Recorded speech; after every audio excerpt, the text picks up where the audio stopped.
Okay, so this is a video from one of the creators that I watched. I think he's probably one of the first YouTubers I ever subscribed to be honest. And when I saw that he was like kind of following the Star Citizen project too, I was like, oh shit, that's cool. So his name is Level Cap Gaming, and for me, he was a Battlefield YouTuber. And this one is called "Is Star Citizen Finally Good Enough?" I think the newsflash is the answer is no, but let's see what his opinion is. We'll find out what his opinion is on this one.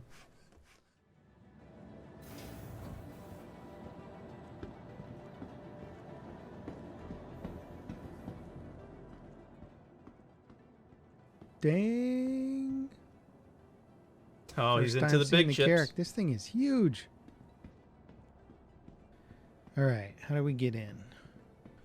I'm guessing it's this little button up here. It's a pretty big front ramp. Come on, button. Work. The Carrick really needs like a normal Man, this thing is cool. elevator to Gotta get say, into. cargo space ain't too bad on this thing. All right, let's try and find the cockpit. Let's try and find the Looks cockpit. like we got an elevator over here. Of course, we've got an elevator on my own private spaceship. All right, do we want subdeck, habitation deck, or technical deck? I'm guessing the highest deck is going to be the bridge. So let's see. Decent We got logic. some escape pods, though they don't look full. Ah, bridge. 3 seats? I think there's supposed to be at least 3 seats on this one. It's a cool star map. And I think this might be the captain's. I swear there's like a lower deck for the captain's chair. There is. Here we go. Of course, it's located on the second elevator in my spaceship. So, I am kind of curious. Which is the captain's seat? One is kind of like the pilot seat, and one really does feel like the captain's seat, which is that top one. I mean, I have a Carrick too, but that top one feels like the captain's, you know? Oh, yeah, that's what I'm talking about. Looks like we got co-pilot chairs. Man, the visibility in this seat is going to be freaking awesome. Now I just got to figure out how to turn this stupid thing on. There we go. Found it. I know I could just hit a hotkey to power on the ship, but it is kind of cool learning the layout of each unique like user interface. I Dude, remember even the hangar doors look awesome in this game. I remember when all I wanted to see was the hangar doors open to space. That's how long I've been around this game, is like the hangar doors, all you had was a hangar, you couldn't fly your ship. The detail really is like next level. All right, I'm going to try and ease this thing up. Easy does it. Just a little bit of forward thrust. Don't want to nick anything on the way out. My brand new squeaky clean spaceship. Damn, this is cool looking. Dude, look at that. I think that's Microtech below us. Damn, the freaking Carrick is cool looking. So like this is like a exploration ship. Multi-crew exploration. You can bring like rovers in the front bay, land on a planet, go out, explore, scan, do mining. I mean, half the functions for this ship aren't even in the game world yet. Now, I actually haven't explored Microtech much, so I think I'm going to take this Carrick down there and see what it can do. Not much to Man, these explore. clouds look really freaking real. I don't know if it's in the game yet, but I do believe like storm systems and stuff are supposed to be a part of biomes. I know there's like stormy locations, but I don't know if those locations are always stormy or if it's like seasonal stuff. Did I get clickbaited? What is Star Citizen finally good enough? But this is just like a weird Let's Play. Or what? You know I can turn off this freaking all chat thing. I don't think all chat was in the game last time I was playing. I know there's a way to like F12, my remove the friend. UI. F12. Enter says activate chat box, so maybe if I like hit it and then hit it again, it'll go away. Nope. Okay. Yeah, I can't get out of chat now. Ask chat how to get out of chat. It's kind of weird. Escape doesn't get me out. You would think just hitting enter would get me out like every other freaking chat box, but it's not. This is freaking ridiculous. I think it's bugged. I keep hitting enter to try and get out of it. I Googled it. It looks like it's... That's why he kept this in. Okay. Well, so much for exploring Microtech in my Carrack. Now wait 10 minutes. And welcome to Star Citizen. You Hey guys. you can't blame Star Citizen on that one. You cannot blame Star Citizen on that one. I'm sorry. Like, you flew your ship into the ground. Level Cap here, and Trying to despite that somewhat anticlimactic intro, I actually still love Star Citizen. That intro sequence is just a good example of what a general Star Citizen experience might end up being. Complete amazement, awe at the tech behind the game, only to be foiled by some stupid little bug that usually has to do with user interface or like getting your foot stuck in a rock. Now, Or not knowing I the am keybinds, a casual but okay. fan in Star Citizen in terms of the amount of time I put into the game. Every 6 months to a year or so, some new story comes out or something about the game is changing, and it gets me all hyped up to jump back in and see what's going on, which is what I've been doing for the past couple days. And somewhat ironically, the news that brought Star Citizen back on my radar and inspired me to jump back in was actually somewhat negative news about the community being upset about Star Citizen removing some of the roadmap features and whatnot. Again, as a casual fan, I just come on by every now and then to see So who what's cares? changed in the game, but I could understand being annoyed if you're somebody that was involved in Star Citizen on a daily basis. Now, as somebody This is like a very refreshing point of view. Like, very, very refreshing point of view. Is like, I don't care about any of that stuff. I come out and check out the game every once in a while. It looks good. It is, like, Star Citizen is really good if you play it for 3 days every 6 months. Right? But I think that's also the problem. Is I don't think a lot of people want that experience. Level Cap has a lot of other things going on in his life that, yeah, coming by, checking it out every once in a while is totally fine. But I think at this stage, we'd want it to be more than that.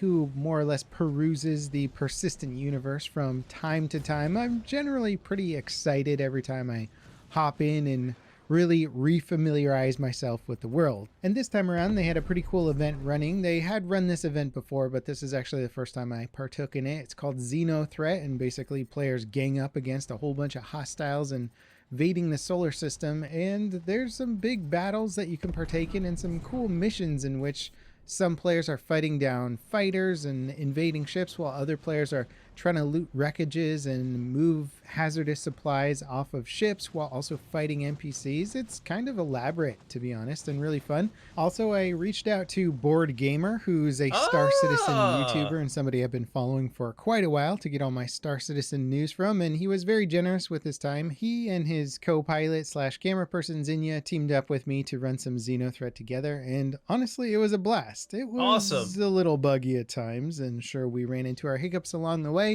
but you know what? That's kind of par for the course with Star Citizen. Still very early access, very buggy game as demonstrated, but nonetheless, a lot of fun and always inspiring. I think that's how I always come away from my sessions in Star Citizen is like, yeah, not quite ready yet, but man, am I inspired by what they've done so far. And what's kind of funny about covering this game for so long is, well, my computer hardware has gotten a lot better over the years, and I've got a Yeah, you could tell his frames are good. Everything was, Xeno Threat was running smooth and stuff. So his experience is going to be better than your average, probably because of that, right? beastly PC right now, and well, Star Citizen runs much smoother. I'm not going to say it runs like butter, but I mean, I'm not lagging out in dogfights like I used to be, and that's certainly a pretty nice step in the right direction. There's also a ton of new planets, new space stations, Board new just spaceships. There's new in-game mechanics like personal inventory, looting,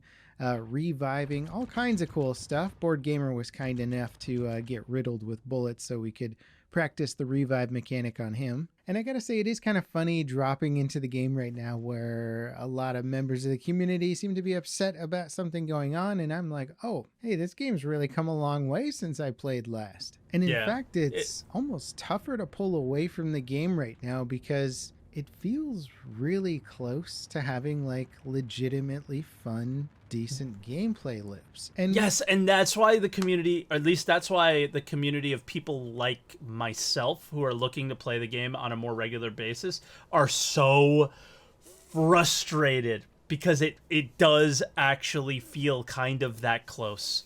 It really does. What I think I'm getting at is that there's sort of a tipping point with Star Citizen where the allure of the universe, the attractiveness of this massive open simulate everything style game is competing with the amount of bugs and performance and functionality. And I'm saying that tipping point for me is getting pretty darn close. I know that tipping point was already there for certain people who have been playing the game for years and years and can deal with the insane amount of bugs and performance problems and stuff like that.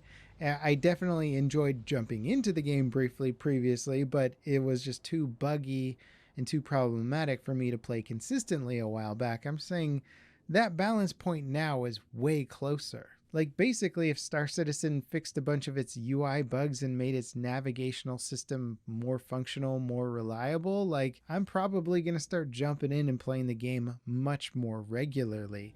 And that's kind of exciting because I think my tipping point is pretty close to a lot of other people's tipping points. And I like his perspective, but I think the moment that you do, like level cap, the moment that you do spend more time in the game, you'll realize, unfortunately, how actually empty it is, and then will probably kind of pull back on the amount of time that you play the game. And I think that that's what is the most frustrating thing. But I love his point of view. I love his perspective because it's the perspective of somebody who plays like finished products and has been around for a really long time, has been following the project for a long time, and knows where it's come from and a lot of the negativity around where it's come from, but also just takes a look at the progress that's been made in game. I just don't think that if you don't spend a lot of time in the game, you don't see the glaring issues with the day-to-day gameplay loops being non-existent, right? And then that's where you lose the interest in the game, unfortunately, and it just can't be a day in and day out game at the moment.